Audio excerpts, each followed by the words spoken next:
This presentation is about the European exploration of the Americas. I'm careful not to say discovery of the Americas, as I learned when I was a student, because that's misleading. It's not true.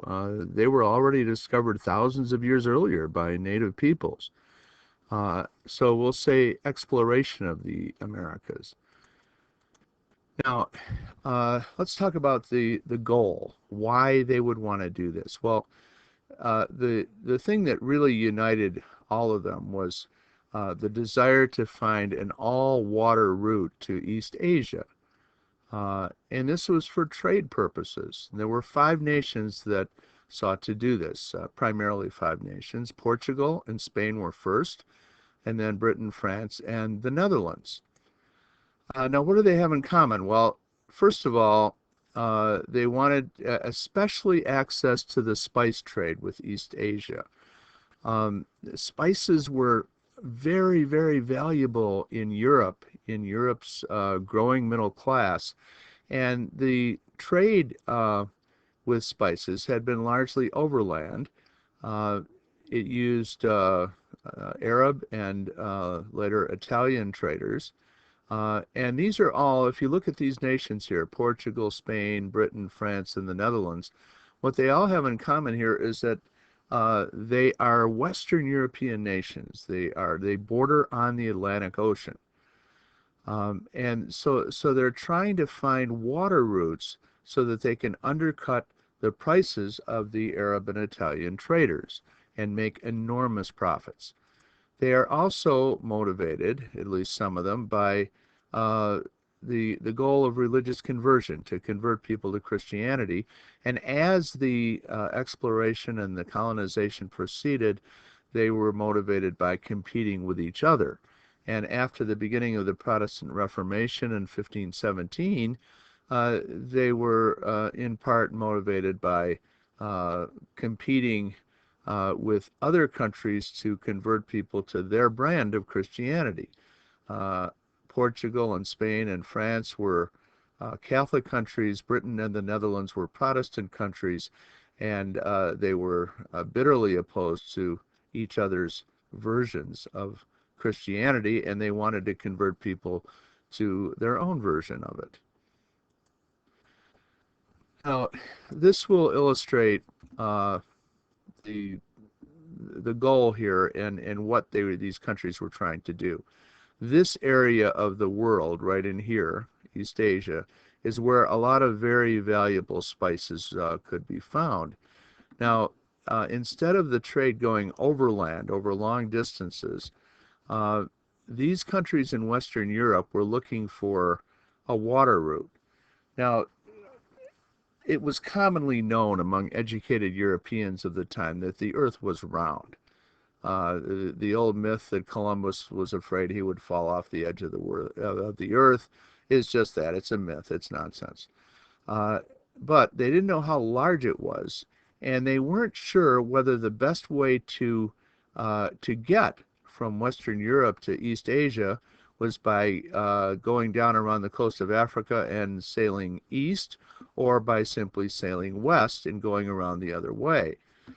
They didn't know how far down they would have to go to get around Africa.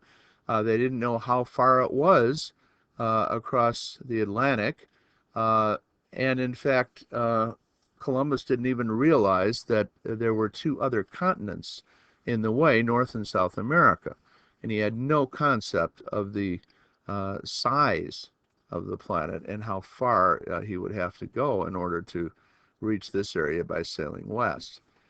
Now, the leaders in this were the Portuguese. They sailed south. Bartolomeu Diaz reached the Cape of Good Hope, and Vasco da Gama, 10 years later, in 1497, continued on to the west coast of India. Columbus, on the other hand, sailed westward. And these were the 2 leading countries. The other 3, France, England, and the Netherlands, followed sometime later.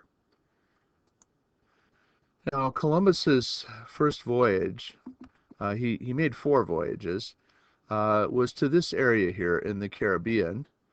Um, this is a close-up of the areas that he visited. We don't know for sure where he first landed. There are plenty of places that compete for that distinction.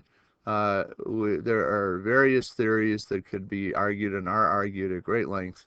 We really don't know, but we do know that he arrived in October of 1492. We also don't know what Columbus looked like. This is a very common portrait of Columbus. It was painted long after he had died, and it basically is an artist's imagination. So this is what Columbus looked like. Oh, but wait, maybe this is Columbus. No, wait a minute. Here's Columbus. Or is this Columbus? Maybe. How about this? Is that Columbus? Here's a Hollywood version of Columbus. There's another version. This Columbus seems to be hard of hearing, and this Columbus looks very different. So what's our conclusion from this? We have no idea what Columbus looked like. We do know, however, that there were all sorts of important goods that were exchanged back and forth, that some things were brought from Europe to the Americas. Other things were brought from the Americas to Europe. This is in your textbook, and I'll leave it to you to take a look at this. The first two countries, as I said, were Spain and Portugal, and because they were both Catholic countries, they requested that the Pope divide up the world.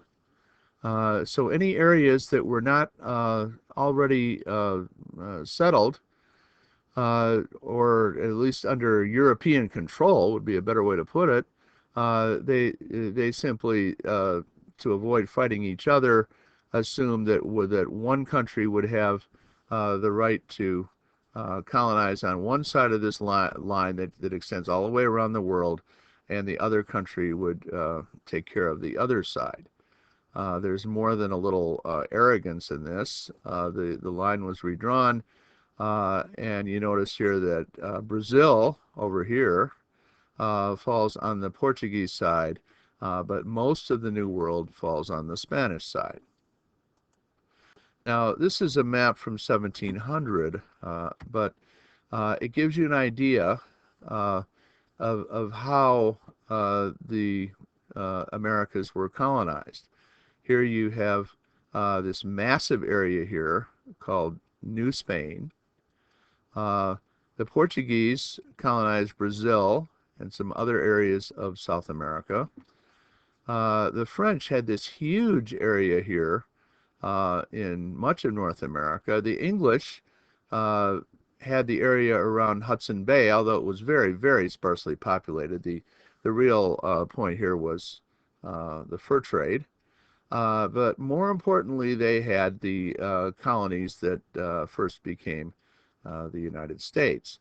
Now, the Dutch had some areas in South America, but until the 1660s, they also had New Amsterdam, which we know today as New York.